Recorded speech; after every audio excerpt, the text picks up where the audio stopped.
everyone, my name is Laura. If you are new here, welcome. If you are not, welcome back. Thanks for clicking on this video today. So today I'm going to be talking about my plant predictions for 2022.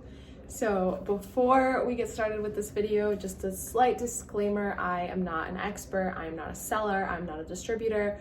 I am just giving you my opinions on what I think will be popular plants that are going to go down in prices, etc. Just all these 2022 plant trends from what I've seen from other people talking about what plants they're looking for, as well as these more uncommon or rare plant shops stocking different plants. And so this is just my opinion on where I think the plant market is going to head in 2022. So don't take what I say as like absolute gospel. It is not meant to be taken that way. It's just meant to be more of a conversation starter for where we think plants are going in 2022. So throughout this video, I'm going to be talking about a little bit of everything in terms of plant trends, plants that are going to be increasing or decreasing in price, increasing or decreasing in popularity, and increasing or decreasing in availability. The first plant or plant family that I want to talk about is SCINDAPSUS. I think that SCINDAPSUS are going to start increasing a lot more in popularity. I've started to see this with the more uncommon, harder to find SCINDAPSUS varieties that have been around for a while, even though I have seen some new ones popping up. I'll stick some pictures over here with some names. I'll scooch over so that there's room to put those pictures, but I do think that there's going to be a lot more varieties of SCINDAPSUS kind of popping up. I've seen some really cool ones out there. And unfortunately, as it does tend to happen when there is an increase in popularity, there's an increase in demand and there's an increase in price. So I do expect some of these more uncommon SCINDAPSUS to kind of see an increased price to reflect their increased popularity. I don't think that more common SCINDAPSUS like the Exotica, the Argyrius, the Silvery Ann are going to see those types of price increases, but I do think that they're going to become more popular along with the rest of the SCINDAPSUS plants. So I am really excited to see more SCINDAPSUS come out on the market. I have seen lots of different ones already, and so I'm really looking forward to seeing where SCINDAPSUS is gonna go, because SCINDAPSUS are some of my favorite plants. If you watched my most recent video about my plant favorites, I definitely highlighted my SCINDAPSUS exotica in that one. The next plant that I want to talk about is the variegated Monstera ADANSONII. I have heard so many people talk about this plant, and I know I have talked about this plant probably 2 or 3 times already, but I have seen it drastically decrease in price. Before, we were finding 2, maybe 3 leaf little plantlets for thousands of dollars, and now we're seeing those same size plants for maybe $200. So it's very exciting to see these plants becoming more available to the general plant consumer, because they are so strikingly beautiful. And I don't personally have one of these, but I have heard from experiences from a lot of people that I know own plants and own this plant, that the variegated ADANSONII is a pretty hardy plant, pretty easy to grow, and grows very quickly and propagates very quickly. So it's no surprise to me that with that experience of this being a relatively easy plant for like a rare plant, that it is becoming so much more available, and with more availability, a lot of times prices do go down. So if you are looking for or have been wanting a variegated ADANSONII, I think that 2022 is going to be your year. I really think that 2022 is going to be the year of the variegated ADANSONII, and I am so excited because this is a plant that is definitely on my wish list, and I would love to add it to my collection. So I love seeing plants becoming more available, not only for myself, it's not just selfish, I promise, but it is also for the general plant consumer. And it's very encouraging to see that they are relatively easy plants to take care of, because a lot of times the white variegates of plants can be a little bit trickier. And so seeing that this plant has been kind of a breeze to take care of for a lot of people, and therefore has been able to be multiplied, duplicated, and passed around so much that the price has gone down, is very, very encouraging for someone who would like to own the plant. The third group of plants on my list is going to be general Syngonium.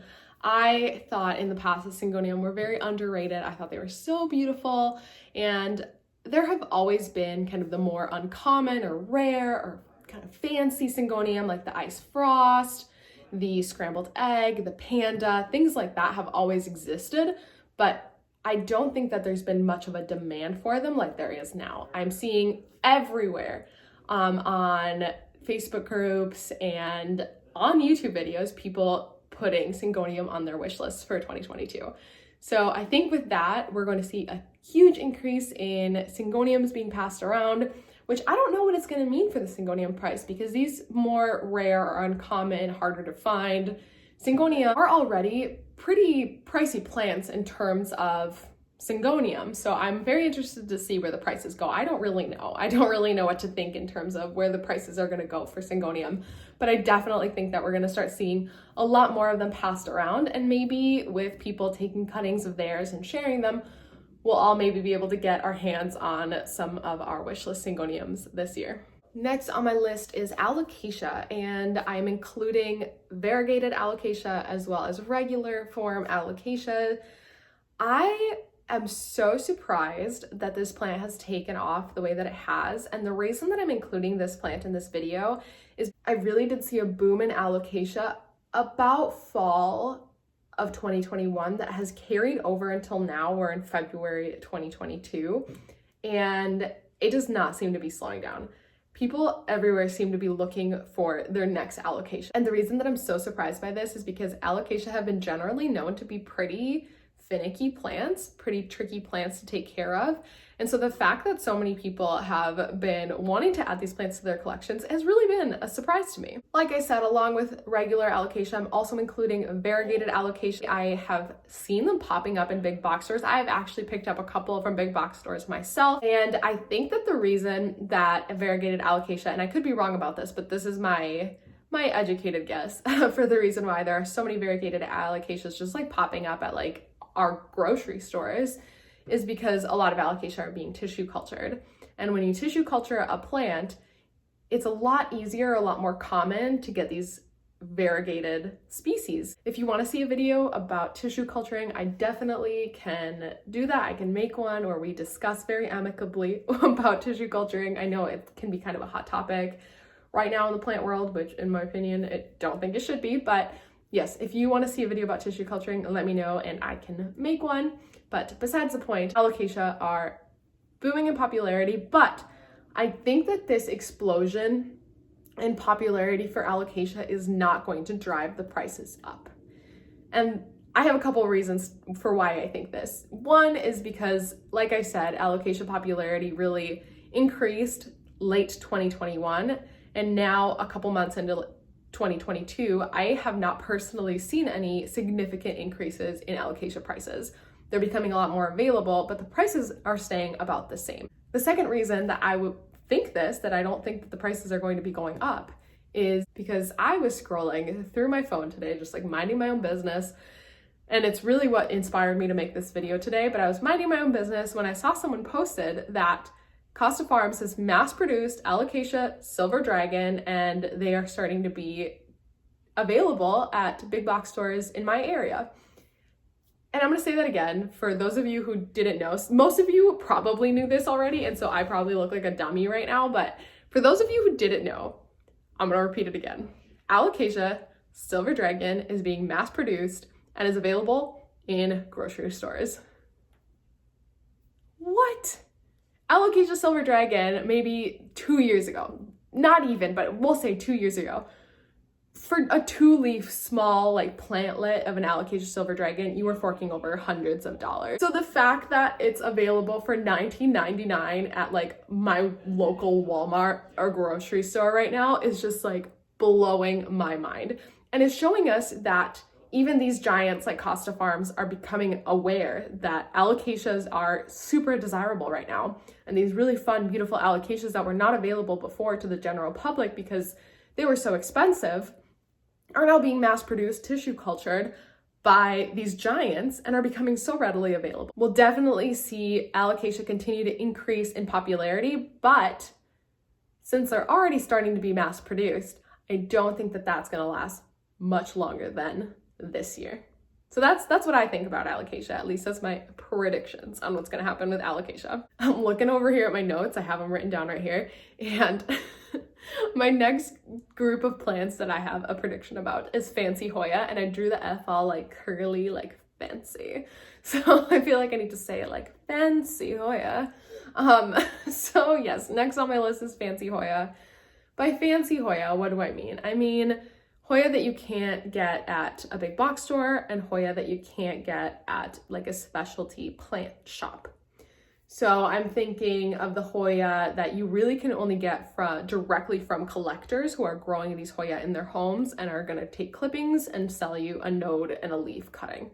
So I'm not talking like Hoya compacta, I'm not talking Hoya calypsophylla, I'm not talking Hoya albomarginata, Hoya bella, I'm not talking any of those Hoyas. I'm talking about like the really wackadoo Hoya that no one knows exists until someone posts a picture of it on Facebook Marketplace or in a Facebook plant group or on Etsy and is selling one node, one leaf cutting for $400. Those are the Hoyas I'm talking about. Like, let's all enter this experience together. Those are the Hoyas that I'm talking about.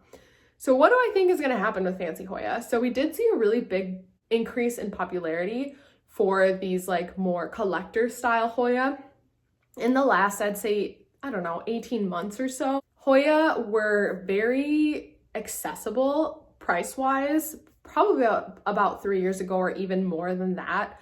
They were super easy to get your hands on in terms of like price. Like you kind of had to dig around the internet to find certain species of Hoya if you were looking for a certain species, but really they were pretty accessible. And I think a lot of people really like Hoya because in general, they're pretty easy to grow. In general, most Hoya have the same care. It's not like philodendron or anthurium or other families of plants where like each individual plant has like very specific care. Like most Hoya you could like throw in a humidity cabinet and they're happy and they will grow and they will bloom and they will make you happy and they will be happy. So I think that's why Hoya became so popular. But then people started crossing Hoya and coming up with all these really cool Hoya. So what do I think is going to happen to these fancy or more collector style Hoyas? I think that a really big Hoya community grew out of keeping these types of Hoya, and we're going to continue to see it in 2022. I don't think that collector Hoya that are very expensive are going anywhere. I think we're still going to be seeing all of these collector Hoya increase in popularity, and more people are going to join the Hoya community. And Hoyas are wonderful, so I understand why people are super drawn to them, but my prediction for collector and fancy Hoya in 2022 is that they're not going anywhere. Up next, I have kind of like a group of plants, but I have two specific plants that I want to talk about that I've had experience with, but it is philodendron hybrids. I think philodendron hybrids are going to continue to increase in popularity. I know that they're already very popular, but I think that since over the last year or two, they were popular and people started getting their hands on them, a lot of people are propagating them at home and starting to share them around their community. So I think that philodendron hybrids are going to continue being very popular, but I think that their prices are going to start going down. And the two examples that I have seen with my very own eyes in my own plant community is the Philodendron Glorious and the Philodendron Splendid. So maybe even this time last year, these two plants were pretty tricky to get your hands on, at least where I am located, unless you wanted to pay a pretty penny. And even then, you had to track a plant down. You had to track a Glorious or a Splendid down if you wanted it. Now I'm seeing people post their Glorious and Splendids, cuttings, and even like rooted plants, like good sized rooted plants for under $100. I don't think I've seen a Glorious or a Splendid up for sale. And again, I'm saying like a pretty decently small plant, but like still an established plant. I've not seen one for over $100 being sold in 2022. So this is the year that I think these philodendron hybrids saw the peak of their popularity, and now the market's a little bit saturated.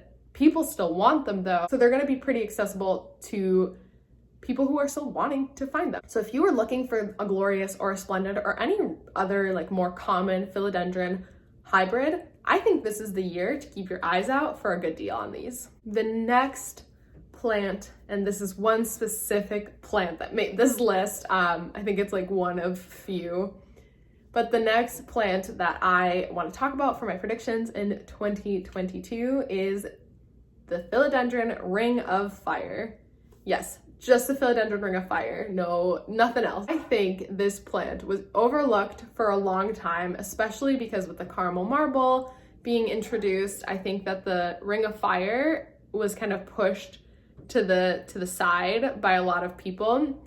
But the Ring of Fire, I think, is going to see a spike in popularity in 2022. I've seen so many people already this year post about how they're looking for a Ring of Fire. A couple shops that I know from my local area have been posting Ring of Fires for sale and stocking them in their shops, and they have been selling out in ways and much quicker than they were selling last year when they literally had the same exact plant in stock. So I think this is the year that Ring of Fire gets the spotlight. I also think that this means that some sellers are going to start hiking up the prices. That's generally what happens when plants start increasing in popularity, is that sellers will start hiking up the prices. I don't know how much. I don't think that we're going to see like 2020 prices ever again, at least not like for a long time unless something crazy happens again. But I do expect the Ring of Fire to increase in price a little bit.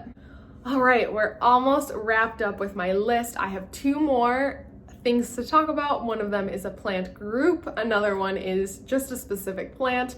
So first, let's touch on this plant group. So I think that funky or weird looking, strange philodendron are going to be very desirable this year. I think a lot of people had their time with the big leafy heart-leafed philodendron, and I think we're gonna see an increase in popularity for more strange looking philodendron. So what kind of philodendron am I thinking when I'm thinking of strange looking philodendron?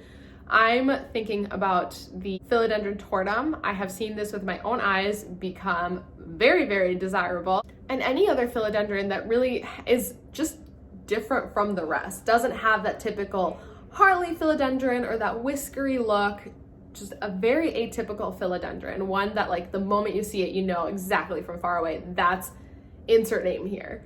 Those philodendron, I think, are going to have their day in 2022. The last plant that I want to talk about, and I could not make a 2022 plant predictions video without touching on this plant, it is the Philodendron Pink Princess. If anyone's tired of hearing Philodendron Pink Princess being talked about in 2022 plant predictions, me too. But I think that this is the year that we see the Philodendron Pink Princess become a staple big box store plant. And I know that's a huge claim to make because a year ago even, Philodendron Pink Princesses were being sold for hundreds of dollars. But I think that people are becoming aware of the hype that was the Philodendron Pink Princess versus the reality that is the Philodendron Pink Princess. Philodendron Pink Princesses, we see them online, they're these gorgeous, big leafed, like hot pink plants. That's not what a Philodendron Pink Princess is. Most Philodendron Pink Princesses have very subpar variegation. A lot of them don't even have any pink variegation. You're just sitting around there like crossing your fingers waiting for your plant to variegate. I think that people are starting to understand the reality that is a pink princess and that demand has just plummeted for pink princesses. And when the demand plummets, prices tend to also go down. And I've heard pink princess has been tissue cultured as well. And I've also heard in places, many places around the world, not just in the US, people are starting to see Philodendron Pink Princess pop up at like specialty plant stores, some at like maybe not a big box store, but other shops kind of around town, and people are seeing pink princesses for under $50, even significantly less than that, but we'll say under $50 for like a 4-inch pot. So I really do expect pink princesses to continue to plummet in popularity this year, which generally means they end up in big box stores because they're tissue cultured, they're pretty prolific growers. I mean, just because they don't have, you know, the most striking variegation all the time, that doesn't mean that they're not prolific growers. They're pretty prolific. And they're easy to propagate, they're easy to grow, they're easy to keep. They don't need a ton of humidity, a ton of light, a ton of whatever. They're great candidates for big box stores. So I do think this is the year for the big box store pink princess. That is gonna be it for this video. Let me know your thoughts on my predictions down below. Like I said, I am not an expert, a seller, a vendor, a buyer. I am just a plant hobbyist, and I am observing the trends that I'm seeing and guessing where they're gonna go this year. So do absolutely let me know down below what you think. Thank you so much for watching. Give me a thumbs up if you liked it. Lets me know what kind of content to make for you. Subscribe down below if you haven't, and I will see you in my next one. Bye.